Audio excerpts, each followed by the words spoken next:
Good morning. It is 22 minutes after 7 o'clock, and joining us in studio this morning, Bob Corn back with us. He's been on many times, wearing many hats, commissioner, so forth. But today, Bob is running for city council in Ward 4, so he's wearing his candidate hat this morning. Morning, Bob. How you doing today? Good morning, Mike. Good to be here again. First off, I try to start off every one of our candidate interviews here. Just really, first of all, thanking you for your service to our community, the service that you've provided for over the years, the service I'm sure you'll continue to provide, whether it's in a city council capacity or whatever. You know, this is your home. I know that, and you've been a part of it for a long time, and we thank you for that. We appreciate that. Well, thank you. I appreciate your comments. Very kind. It's one of those things, and you know this better than I do. Is especially when you get to county and city level government, that's neighbors, that's people out here, and I know we don't agree on a lot of stuff, but I do believe in my heart everyone that's stepping up and running is doing it because they want a better community here. Well, Mike, it's always been my belief when I was a state representative that the government closest to the people is the best government. Sure. Because you see these people at the grocery store, you see them at the restaurants, you run into people all the time. Mm-hmm. And it's been interesting, this campaign. There's been many times people catch me in the grocery store. Sure. And they say, you don't know us, but we know you, and we're proud of you. You've done a good job, et cetera, et cetera. And that probably for you as a, whatever it is, state rep, county commission, city council, that's the best feedback for you sometimes. Yeah, but that wasn't the way it was when I was a judge. You get as much of that in the grocery store as a judge, huh? Yeah, I'd turn the corner and look, and I'd go, oh, I know that face. I don't know if this is going to be good or this is going to be bad. I don't need spaghetti this week. I'll go down the other aisle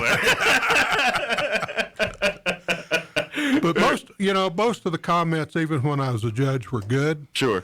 And I had a guy that was on felony charges, and he got sent to the state pen for a number of years. Mm-hmm.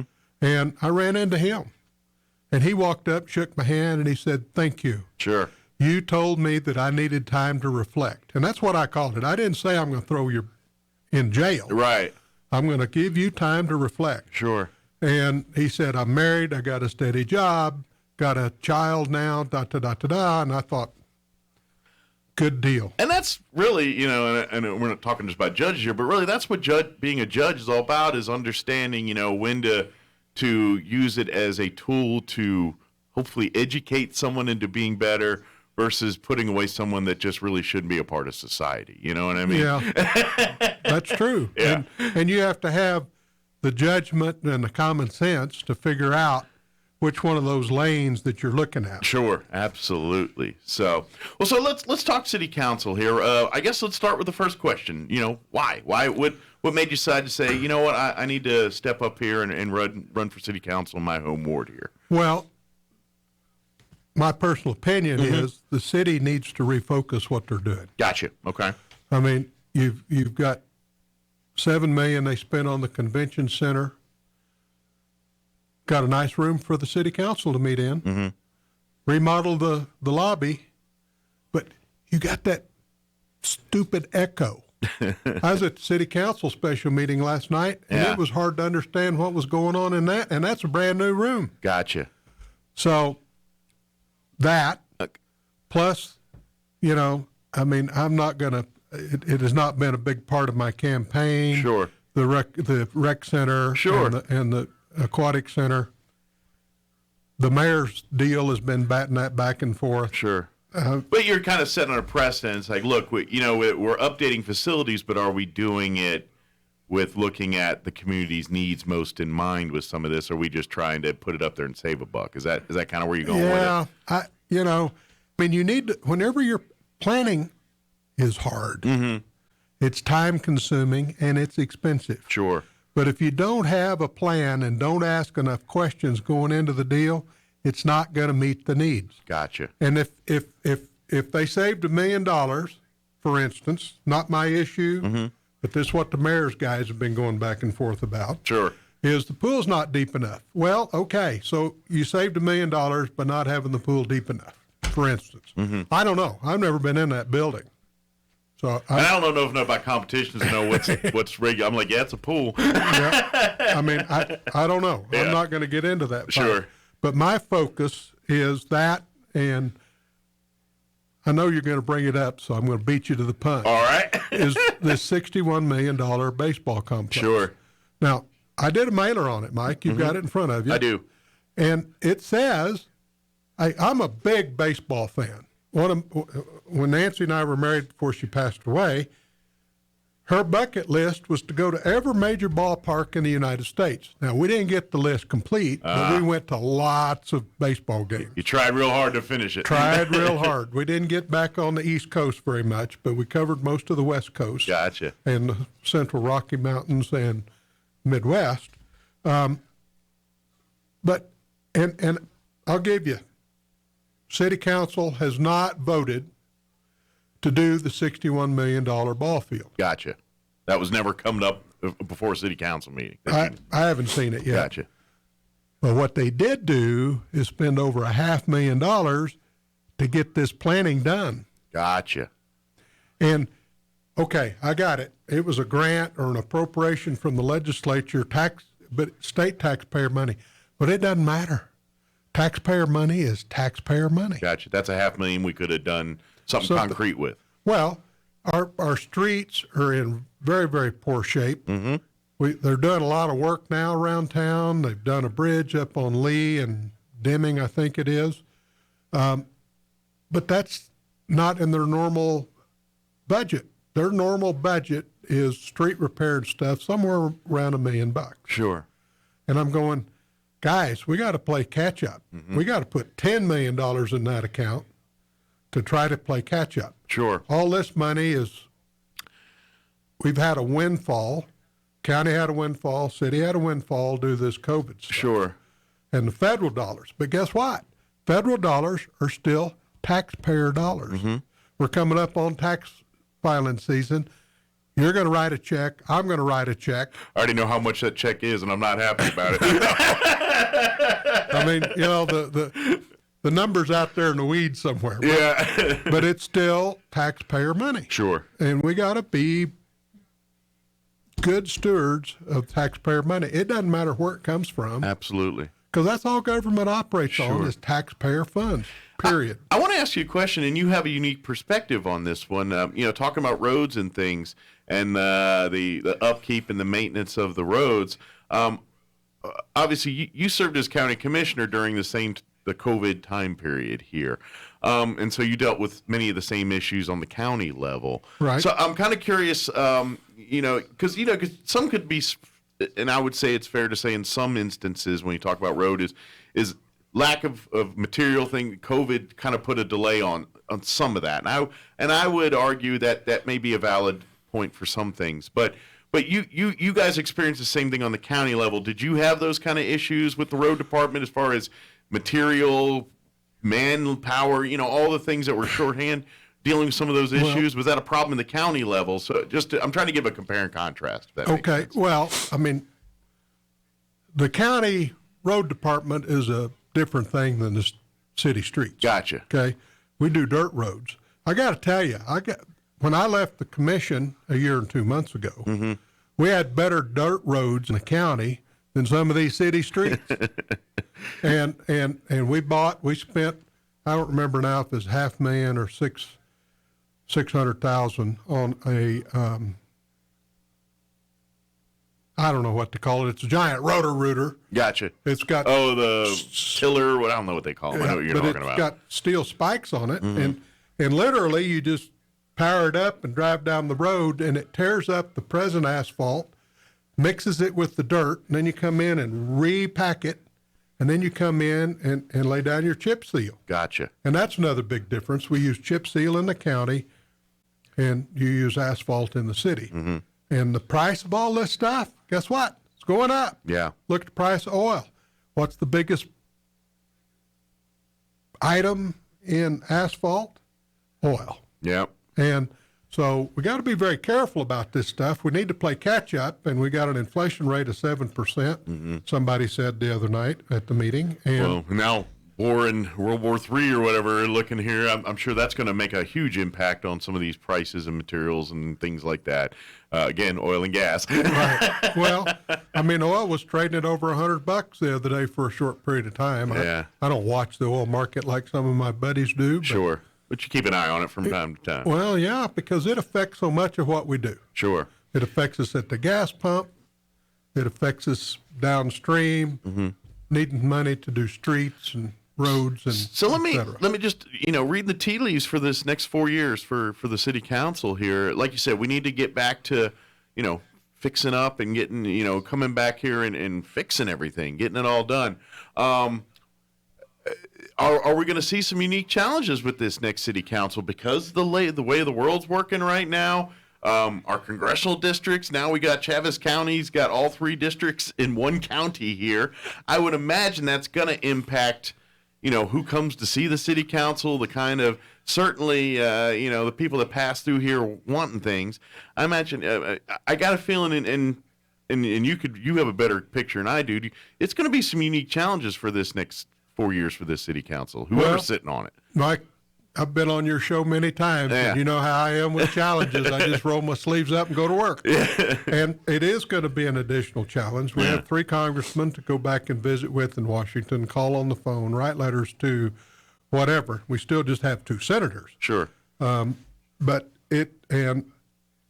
all this is a big unknown, and I am absolutely surprised about this Ukraine situation. Sure. Now, I'm not in the know enough, I use the term up to 10,000 feet, a pilot term.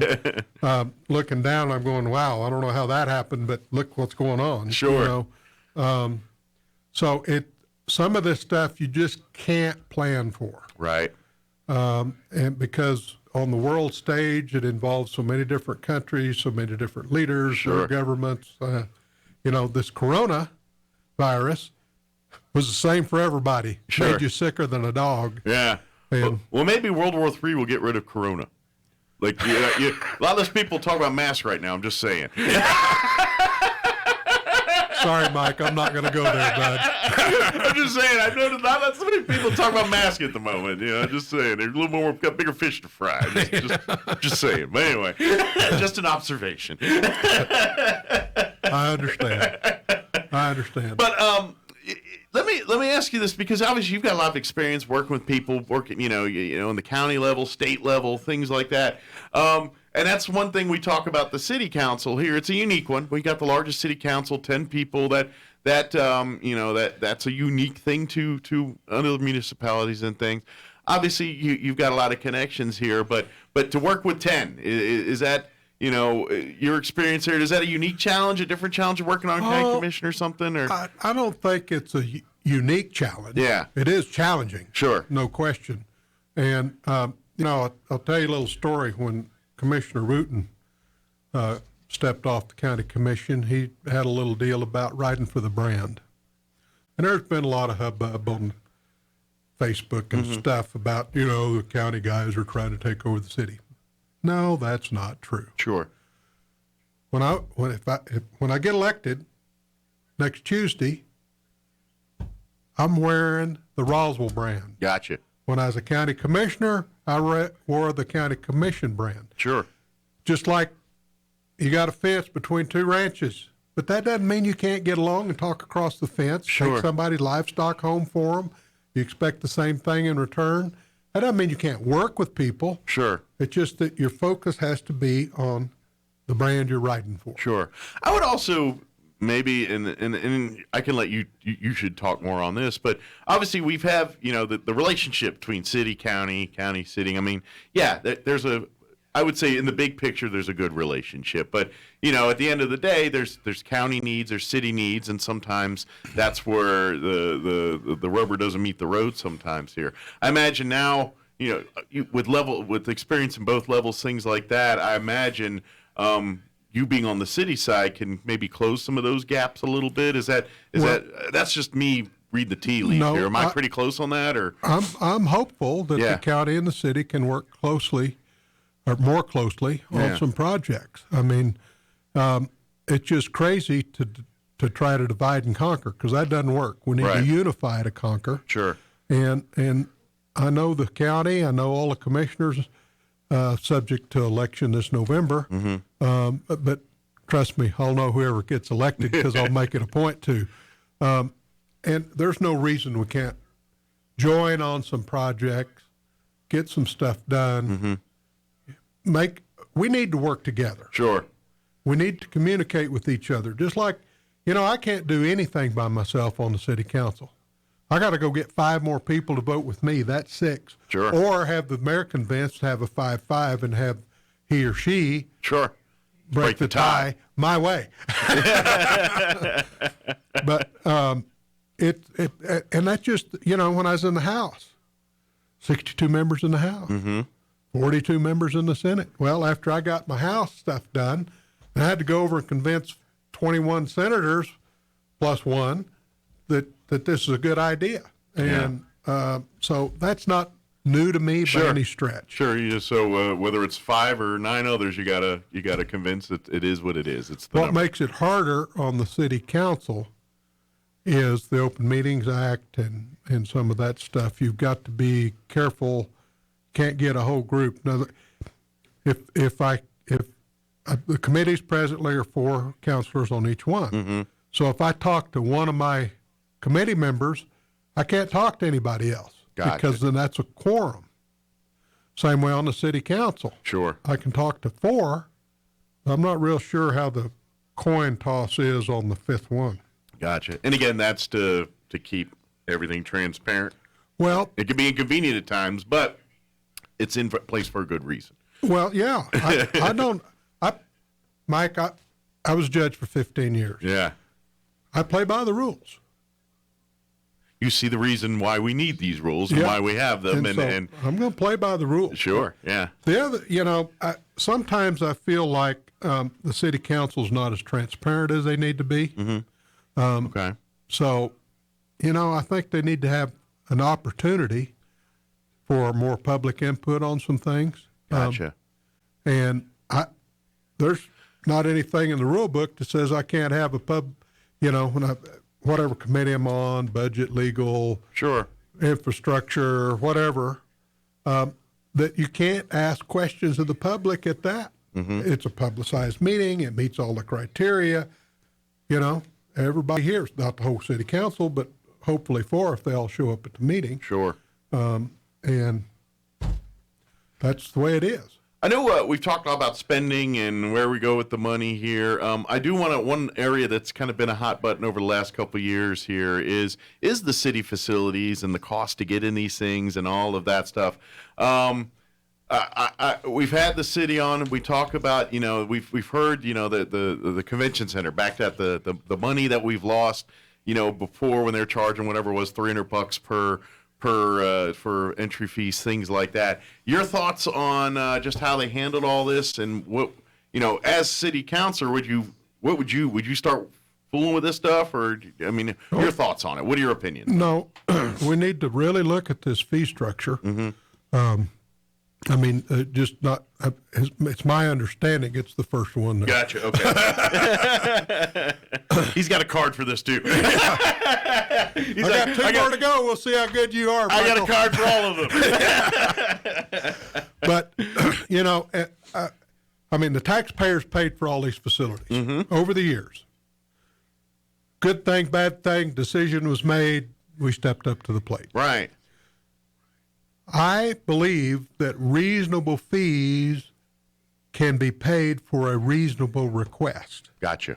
I don't think the fee structure right now is reasonable. Gotcha. So I think we need to do that. We've got the adult center, the museum, the zoo. Yeah, I went a couple of weeks ago, maybe a couple of months now, I don't remember. I was down in San Antonio, and I went to their zoo. I paid money to get in, but it's a big zoo. Sure. And- I'm sure San Antonio got a slightly bigger zoo than we do. But instead of charging $20, charge $5 or whatever the deal is. Sure. And I don't like, if I want to go to the zoo, I need to pay the same fee as my cousin from out of town. Gotcha. No special rates for No 'cause you special live rates. closer to it or not. But or, that yeah. way, you can compress that burden. Gotcha. If I want to go to the zoo Gotcha. or to the museum. Mm-hmm. I mean, we've got great museum. We got more museums, good museums. We Sure. got the Anderson Museum, privately owned. Mm-hmm. We got the Roswell Museum, owned by the city, and we've got the Heritage Museum. Yeah, the Historical Society there on Lee Yep. Street and everything. Matter of fact, aren't you on their board? I am. Well, there you go. That's appropriate. Yeah, Big Mike. That's all part of that there. So Well, I was on that board for a while, yeah, and it just got to conflicting with too many meetings in Santa Fe. So. I understand that. It's a But- good board though. It's a working board. Yeah. Well, and you guys got a jewel over there. we do. and, we do. And the yeah. Archive Center and all that stuff. Oh, I think it's fantastic. Absolutely. Yeah. Matter of fact, Jason Garcia is board president. Will be on next hour here with us. so. Okay, good. Well, the segue. There you go. But yeah, I get what you're saying here. And I've always, that was one of the things I always wondered. It's like, okay, I get you need to raise prices or whatever you got to do, but you can't go from $300 to $5,000. You know what I mean? That's a huge, that's a huge pill to swallow from a change in because in essence, you're forcing every nonprofit that uses that place to reevaluate right away whether they can even afford to show up at your place and still be a nonprofit. And the answer was no for many nonprofits and things. Yep. You know? Well, the city, I mean, they're going up on everything. The Raiders play field, they're going up. I don't know. There's an email came through, went from $4,500 a month to $14,000 a month or something. Right. I don't know. Let me tell you a story. All right. Okay. That used to belong to the Fair Board. The convention center? The baseball diamond. Oh, I got you. Okay. And a while back, now this is secondhand because I was talking to Fair Board members. Okay. She wanted the ball field. Okay. So the Fair Board gave them the ball field. Okay. Now Fair Board's still in charge of all the parking around. Okay. And one of the Fair Board said, and the city said, "Are you all interested in taking the ball field back?" And they said, "Sure." Okay. And they said, "Yeah, okay, we'll get all the paperwork done." Oh no. Now the city says you got to go get an appraisal. Oh, jeez. Wow. We gave it to you. Right. What? Hey, buddy. You just give it back. Well, the other thing that's interesting, this happened while I was a judge, so I was very involved with it. We built the county built the new jail. I wasn't a commissioner then, and it has a courtroom in it. Mm-hmm. And one of the district judges, municipal judges, wanted to go out there and do their in-jail work instead of transporting prisoners. Okay. Possibly getting contraband, somebody escaping, all that stuff. Right. So the city decided they wanted to annex the jail. So they went to the Fair Board, and the Fair Board said, because at that time the fair grounds were in the county. Okay. They said, "Okie dokie, we don't care." And that was their segue to get into the jail, which is behind the fair grounds on Atkinson. Yeah. And Atkinson and Bland, I believe. Not Bland, Mescalero. Yeah, that sounds right. No, that's not right. I don't know. Yeah, I know what you're talking about. I'm as bad as I'm awful at street names. Hey, I'm like, that one over there, Union. Like, no, that's not Union. It's late in the campaign, and I'm kind of. I do that anywhere, man. The sharpest of brains. Oh, I you do come that. by naturally. Yeah, I do. I'm But so, and part of that deal, because the district judge, believe it or not, didn't have jurisdiction to go out there and hold hearings. okay. Municipal judge certainly did not. Mm-hmm. So they annexed it, and those judges went out there and did their thing. Great.